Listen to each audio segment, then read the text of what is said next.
نبی نے فرمایا مجلس میں بیٹھے ہوئے مسجد میں کہا کہ یہ جو دروازہ ہے نا اس سے ایک جنتی آنے والا ہے۔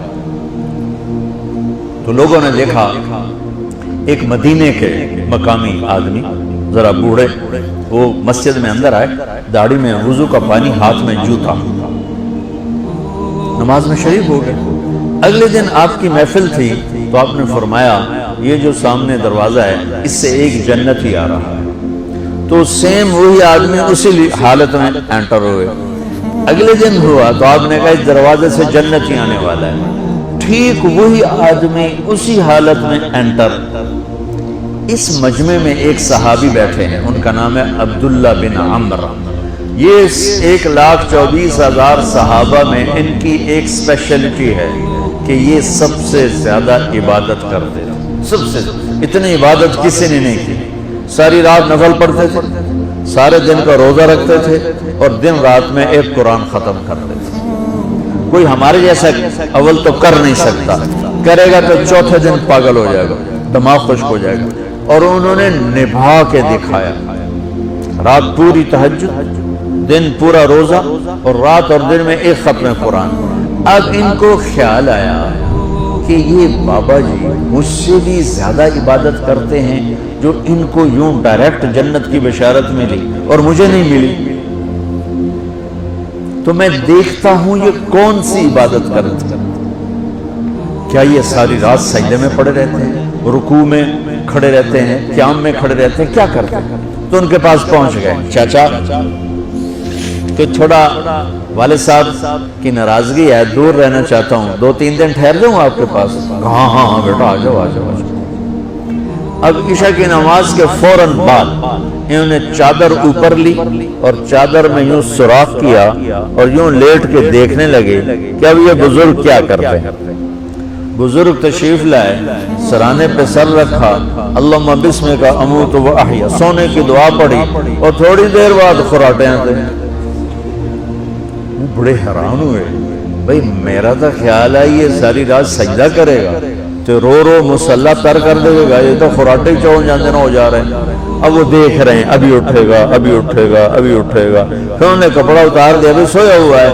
وہ فجر کی اذان پہ اٹھے اور ان کا دماغ چکر کھا گیا، بھئی اے کی بڑی تہجد دے 2 نفل بھی نہیں تو جنت دی بشارت 3 دن کٹھی۔ انہوں نے کہا کل دیکھوں گا، کل شاید کچھ اور کریں۔ اگلے دن آئے پھر اسی طرح یوں کر کے لیٹ گئے اور بزرگوں نے بھی یوں کیا اور بسمک اموت و احیا اور پورا کمرہ خراٹے آنا۔ وہ پھر پریشانی کب اٹھے گا کب اٹھے گا، فجر کی اذان پہ اٹھے تو اور ان کی حیرت بڑھ گئی، کہنے والا سچا، اس کے بات کو تو چیلنج ہو نہیں سکتا، وہ محمد مصطفیٰ ہیں، لیکن یہ چکر کیا ہے، یہ جنت مل کیسے رہی ہے؟ چلو ایک رات اور صحیح۔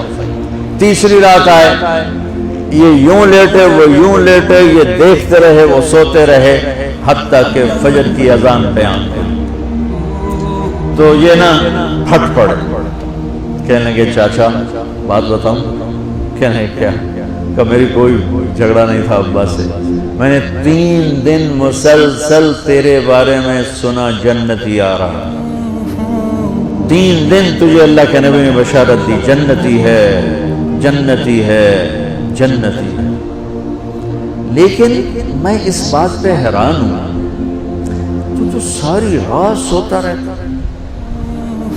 اس زمانے میں منافق بھی تہجد نہیں چھوڑتے تھے، فرض نماز تو فرض نماز ہے، منافق بھی تہجد نہیں چھوڑتے تھے۔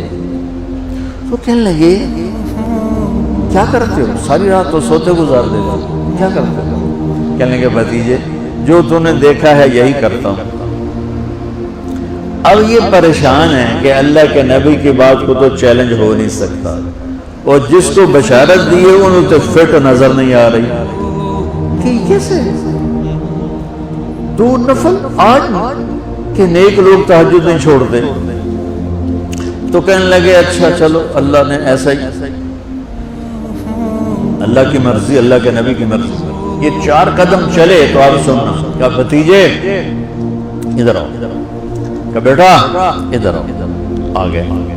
کہنے لگے اب تمہیں اصلی بات بتاؤ، اب تمہیں اندر کی بات بتاؤ۔ انہوں نے کہا کیا ہے کیا ہے؟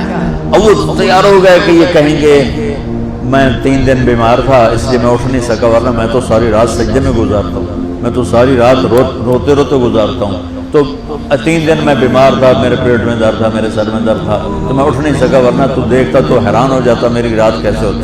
کہتا ہاں جی جی جی۔ تو کہنے لگے مجھے دیکھو یہاں ہاتھ رکھ لگا، یہ جو دل ہے نا، دل اس میں دنیا کے کسی انسان کی نفرت نہیں ہے، اور جب اللہ کسی کو کوئی رزق دیتا ہے تو مجھے کبھی حسد نہیں ہوا، مجھے خوشی ہوتی ہے۔ تو ان کی جو باڈی لینگویج تھی نا، حیرت میں ڈوب کے وہ کہتے ہیں ہاں بات ہے سمجھ آ گئی ہے، اسے انہوں نے ایسا نہیں کیا، وہ کہنے لگے ہاذا ہوا، اچھلے اپنی جگہ سے، ہاذا ہوا، یہ چاچا اب سمجھ میں آ گیا، سمجھ میں آ گیا، یہی ہے جو آپ کا سینہ اللہ نے پاک کر دیا ہے، اس پر آپ کو جنت ملی ہے۔ یہ صرف تہجد نفلاں 300 کی نہیں لبدی، یہ جو آپ کا سینہ پاک ہے۔ اب پہلی حدیث کے ساتھ جوڑو کہ میرے نبی نے فرمایا، میرے بیٹے انس، میری ایک عظیم الشان سنت ہے کہ اپنے دل کو دنیا کے انسانوں سے، میرے بچوں سنو، یہ نہیں فرمایا مسلمانوں سے دل صاف رکھ، فرمایا پوری دنیا کے انسانوں سے دل صاف رکھو۔ یہ بچیاں کر لیں، آپ کر لو، میں کر لوں، یہ تمہارے استاد کر لیں، کوئی کر لے، میرے رب کی قسم بڑے بڑے عبادت گزار ان کی پرواز کو نہیں پکڑ سکتے، بڑے بڑے سجدہ کرنے والے اور رکوع کرنے والے نفلی ان کی پرواز تک نہیں پہنچ سکتے۔ ایک اس وجہ سے کہ یہ عظیم الشان سنت ہے، ایک اس وجہ سے کہ اس کے کرنے والے بڑے تھوڑے ہیں، ایک اس وجہ سے کہ یہ مشکل بہت ہے کہ آدمی کو خود ذبح ہونا پڑتا ہے تب جا کر یہ چیز ہاتھ میں آتی ہے۔ ایسے نہیں ہے کہ تہجد کے لیے نیند قربان کر دی، ہم جماعت میں گئے 40 دن کے لیے تھوڑا روکا سوکا کھا لیا اور گھر کی جدائی برداشت کر لی، یہ پل پل کی موت ہے، پل پل کی عزت نفس پہ چھریاں ہیں، اور پھر یہ مسکرا کے چلتا ہے، یہ مقام اسے جبریل سے بھی اوپر لے جاتا ہے۔